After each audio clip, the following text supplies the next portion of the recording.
Good morning, guys. Hope you're doing okay. Hope you're doing okay. Don't mind my little wonky lamp. Look at that. Terrible. Probably cost me $10 at Walmart.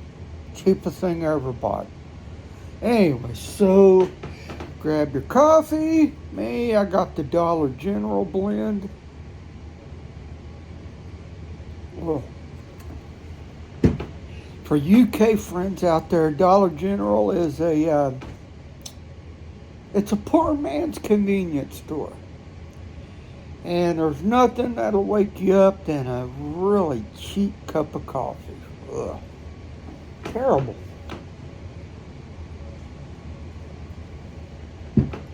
But when you're broke, that's what you got. See those right there? We're taking the paneling down off of that wall right there because the hot water heater's behind that wall. And we got to get to it because we're all taking lukewarm showers. And we got to turn the hot water heater up. And to get to it, we got to get behind that wall right there. Because why? Because it's badly designed and it's behind that wall. And trying to get my son in the shower at night when it pours out lukewarm water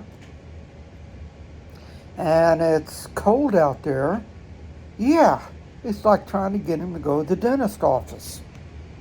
So we got to turn it up. We'll probably do that today.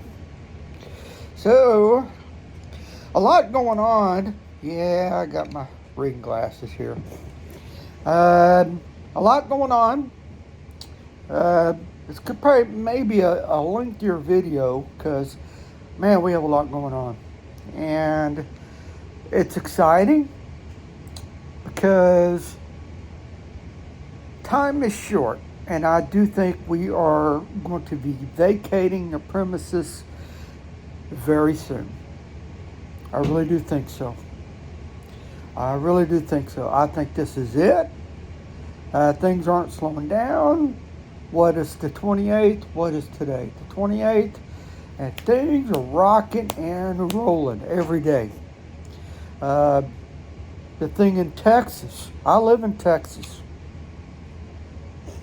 The thing in Texas. Now, Friday night, I pulled up the story. It's off of Fox News. I don't know how true it is. That Biden's are going to okay the barbed wire, but then yesterday he wants to take over the Eagle Pass. And all these states are sending National Guard to Texas. There's 25 states that are with us, with Texas, and they're sending. And some of these states are sending National Guard to the border. There's going to be a standoff. It's going to get hairy. We'll see how that plays out. I also pulled up this article. No one's really talking about it. Well, I'm going to talk about it. And that is Davos and the World Economic Forum. And there were 7 outrageous moments of the Economic Forum. Let's go over them. Hey. Let's start off with the introductory. Although the legacy media apologists insist the WEF has no authority to enforce its mandates, the WEF claims it unites the foremost political, business, culture, and other leaders of society to shape global, regional, and industrial agendas. They have an agenda. They do. Mark my words, they have an agenda that has set up the beast kingdom, and I think the newly revised Roman Empire will come out of this the Antichrist will arise out of this and enforce all of this upon the left behind. Remember, if you were saved, you're not going to be here for it. And thank God we're not, because it's going to get nasty. WEF's most recent conference left no doubt that the world should resist being shaped by the secular progressive globalist agenda on display, including taking part in a pagan ritual, we'll go over that, advocating for a universal and biometric ID and a global tax, public-private government censorship of the internet, and the reining in elected officials' ability to deliver for the voter. Boy, I need a drink of coffee for that.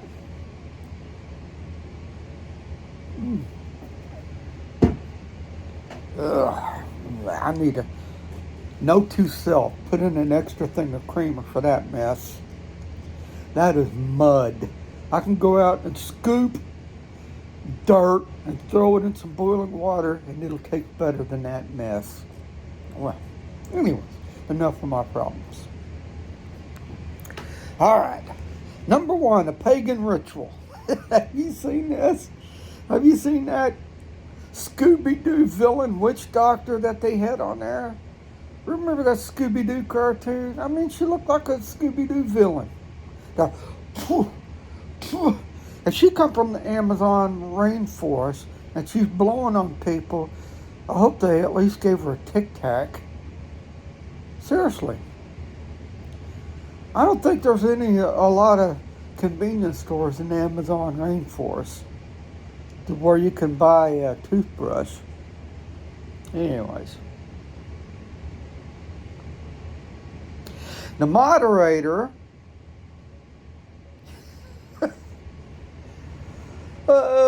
let's start at the top. World Economic Forum concluded its Wednesday's forum on climate and nature by inviting a shaman to carry out a pagan ritual for the healing of the planet because the healing is spiritual. Yeah. See, the planet is sick, guys. Yeah, the farting cows were eating too much beans. And the automobiles, we drive electric vehicles, guys. Stop eating meat.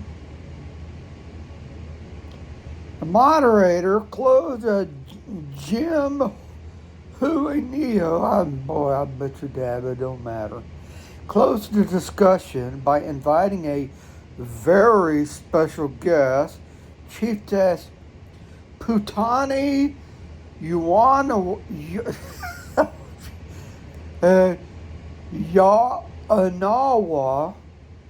Putani Yaanawa of Brazil's Yaanawa tribe, whose culture and spiritual identities let them protect and steward the lands over thousands of years. Neo continued, we know that in order for us to look forward and build this future, we also need to look back and harness the wisdom of our ancestors. Oh.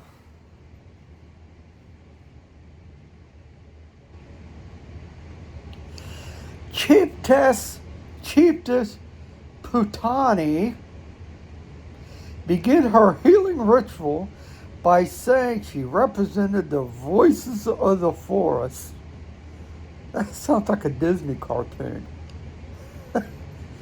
The voice of the forest people and the voice of the forest, she then asked the crowd of elite secularists to hold hands and sing Kumbaya while she hold hands, sing Kumbaya. I added that in there.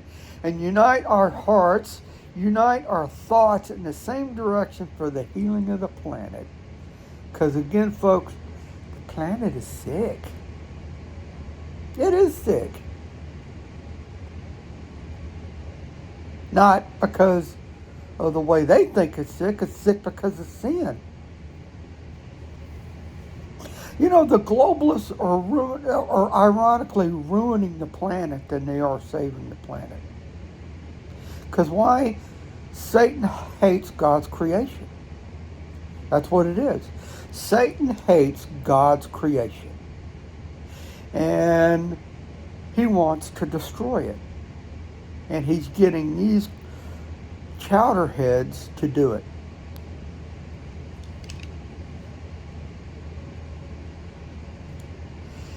And the healing is spiritual. She then rubbed her hands together, chanted an incantation, and proceeded to breathe on the foreheads of the panelists. Again, I hope they give her a Tic Tac, or at least a Certs, or a Lifesaver of the peppermint variety. Some of the WEF secular elitists, not knowing how to react, I mean, what do? The slow golf clap? They briefly broke out into applause. So, number one, a pagan ritual. It's all of that. Number two, a digital ID to track your whole life.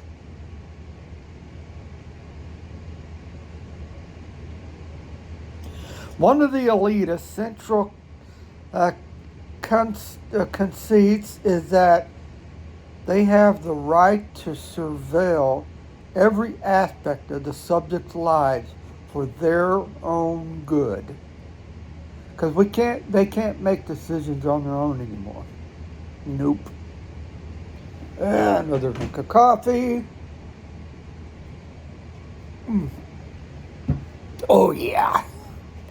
I'll wake you up. One invaluable tool is the effort is a mandatory. It will be called the Mark of the Beast come midway through the trip. Mark of the Beast come midway through the tribulation, where you cannot buy, you cannot sell without the mark. And that's what this is starting out to be. But guess what? We're not going to be here. Again, starting over, one invaluable tool is the effort is a mandatory identification card that puts as much information as possible at the government's fingerprints. As noted during WEF's Thursday panel on financial inclusion, I've heard this speech, it's scary stuff. Queen Maxima of the Netherlands urged governments to adopt a ubiquitous ID card that is digital and biometric. Such an ID can not only provide surveillance over the financial industry, she said, it is also good for school enrollment. That's right, they want your kids to have it. And to see who, are you ready for this? To see who actually got a vaccination. I am unvaccinated. I remember having to go about almost over 2 years double masked at work because I didn't get a vaccine. Continuing, as well as facilitating the redistribution of wealth. All that's up for the elites. Now, you think the elites are going to redistribute, I can't talk, that coffee, redistribute their wealth? No. All right. So, a digital ID to track your whole life. Number 3, a global tax. True global governance requires money and authority, and the WEF discussed measures that would expand both at your expense. One speaker at the 2024 World Economic Forum advised the global body impose not one, but 2 global taxes on the entire world. That's going to happen. The Antichrist's going to control the whole world. There are countries that the Antichrist are going to have a hard time controlling. In the Bible, Egypt's one of them. China may be the other. But that's another discussion for another story. Another story for another discussion, I mean. Sorry about that. But 2 global taxes on the entire world. Let's start taxing carbon. That's a tax. That's another tax. That's a quarter each breath, Rich.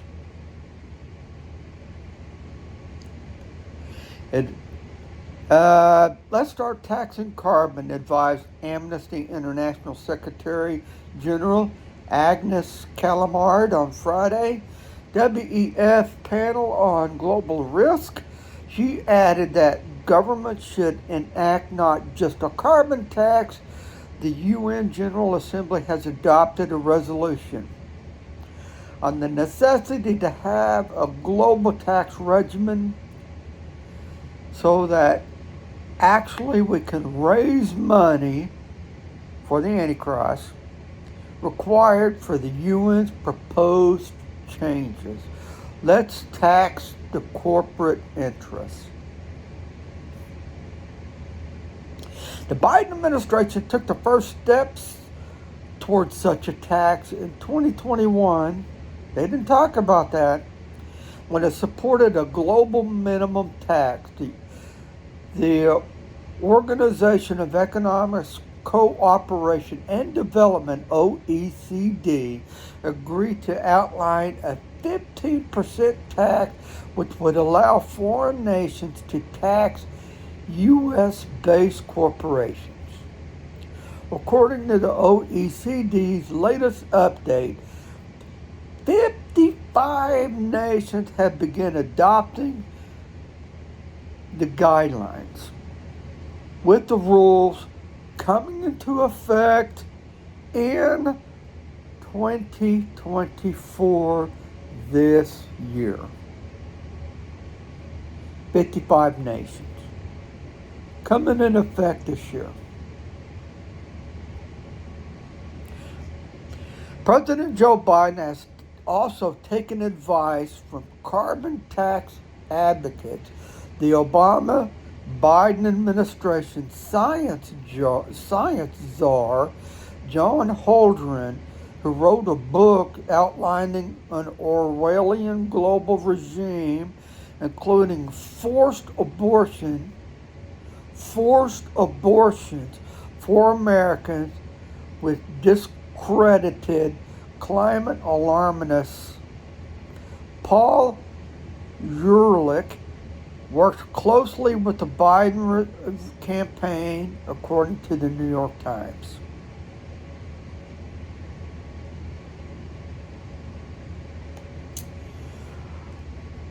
I don't have anything else to read on that. You get the point.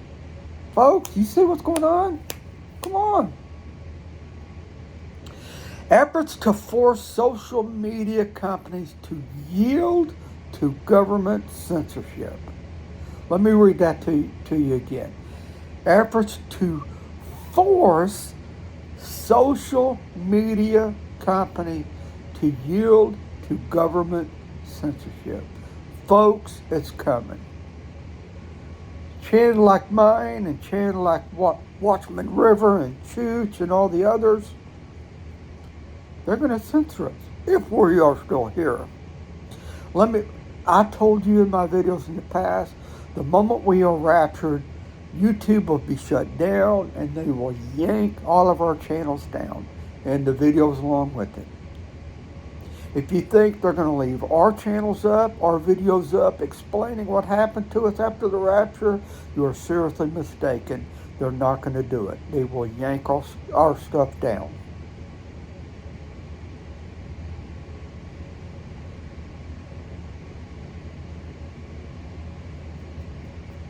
All right.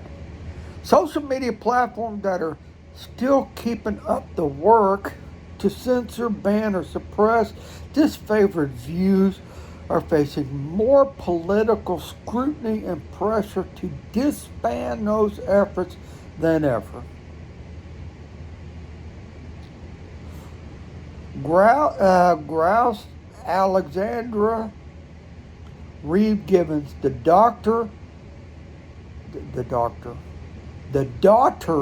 of actor Christopher Reeve and CEO of the Google Alliance Center for Democracy and Technology. Boy, that's a mouthful. In the United States, for example, right now we have congressional investigations and lawsuits against people who study myths and disinformation on social media platforms.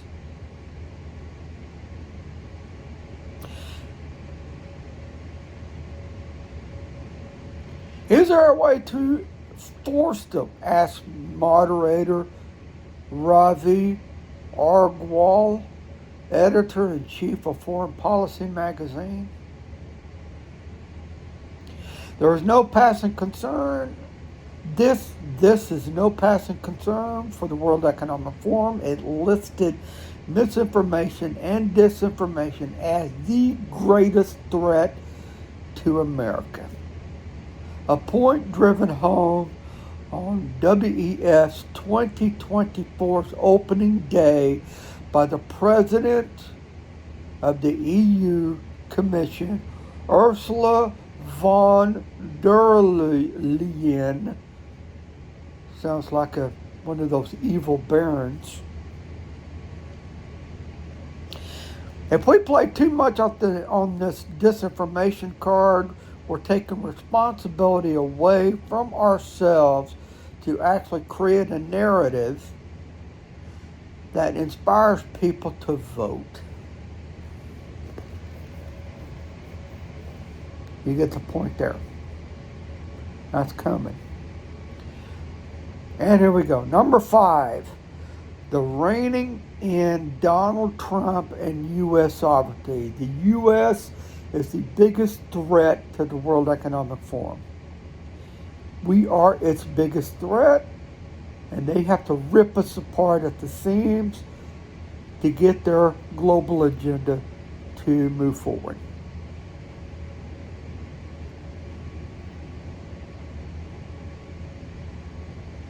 I've already talked about this, but Donald Trump and U.S. sovereignty is the biggest threat to the World Economic Forum.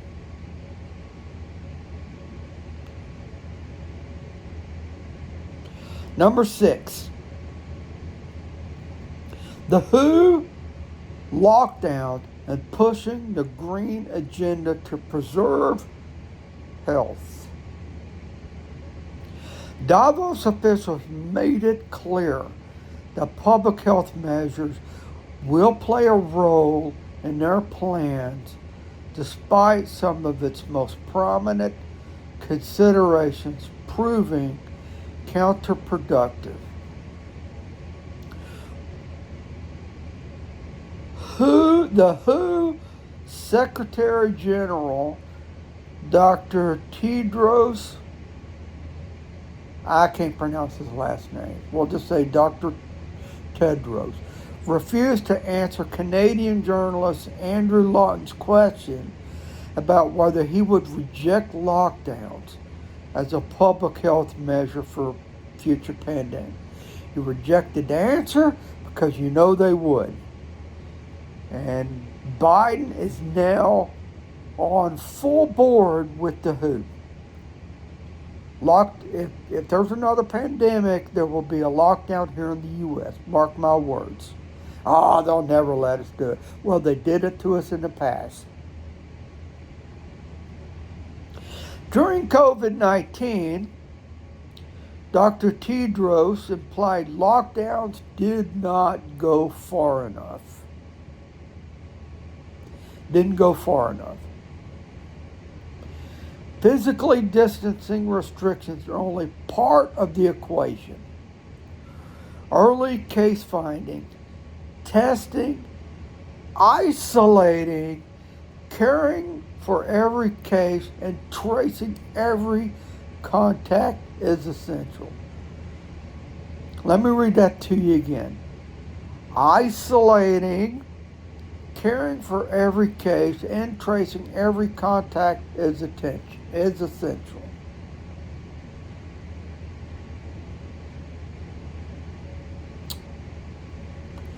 Number 7, and the final one, pushback. Pushback. Yeah, we're going to push back. Pushback. Despite the bad ideas pervading this and every World Economic Forum, this year's Davos conference featured notes of dissent. Yeah, they had a couple panel members that, yeah, they let it down on the line, and yeah. Perhaps eyeing the reality of, a Donald Trump presidency, the World Economic Forum invited some bona fide conservatives to speak. Oh boy, did they ever. Cramming them mostly into the same panel on Thursday. Heritage Foundation President Kevin Roberts boldly confronted WEF attendees with the harsh reality. You are part of the problem. You are part of the problem. WEF attendees spout misinformation on such issues as illegal immigration, liberal cities crime spree, climate change, whose global advocacy, again that's WHO, the World Health Organization, global advocacy on extreme gender ideology, and the threat posed by the People's Republic of China. China, the number one adversary, not just to the United States, but to the free people on planet Earth. Not only do we at Davos not say that we give the Chinese Communist Party a platform, Roberts said. So, that is what is going on there. Davos, I tell you. Some very quick news. I don't know if you've heard this, probably. I've never seen an ex-president dragged through the mud like President Trump. I'm off the Trump bandwagon. But they are trying to destroy this man. Earlier, they got civil cases against him, criminal cases against him. The Supreme Court's about to rule, and I do think they will rule against him about removing him from the ballot. This is what I think is going to happen. I think the 4 liberal justices will rule that they can remove him off the ballots. John Roberts, for those of you outside the U.S., John Roberts is our Chief Justice. He's the man in charge of the Supreme Court. He will rule in favor of the liberals. He always does. The question is, which of the 3 Trump appointees will rule with the liberals? One of them will, and that will give them a 5-4 ruling against Trump. And every blue state out there will take him off the ballot. And civil war will ensue. I don't think we're going to be here much longer. I got off on a rabbit trail. Trump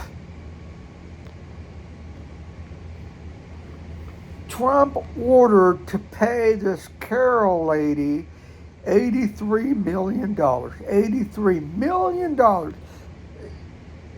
You know, in some sort of civil action.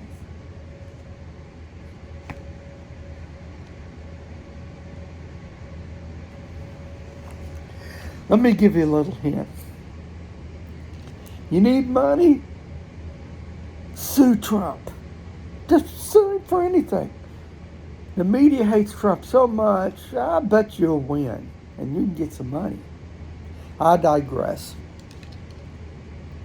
Folks,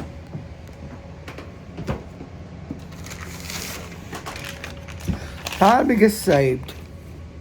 Time to get saved. Time to get saved. We are not going to be here much longer. Acts 13, 38 and 39. Therefore let it be known to you, brethren, that through him forgiveness of sins is proclaimed to you. Through the shedding of his blood, I added that in there, and through him everyone who believes is freed from all things from which you could not be freed through the law of Moses. Law of Moses can't free you. The shedding of his blood did.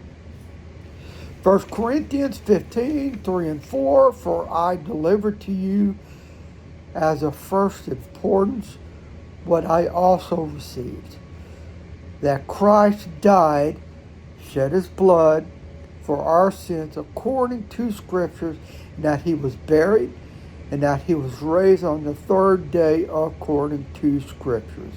He shed his blood so we can wash our sins in his blood. Romans 10:13, for whosoever shall call upon the name of the Lord will be saved. Folks, we don't have much time left. We don't have much time. Get saved today. Check your notifications if you're getting your notifications. If you're not, unsubscribe, resubscribe, notification bell. Check your notifications. Like, share, subscribe to this video. Subscribe. And folks, we don't have much time. We don't. That's all I got today. I might come on here tomorrow, maybe. Just read some scripture, something. Don't know. We'll see. I'm off tomorrow. God bless. Have a nice day.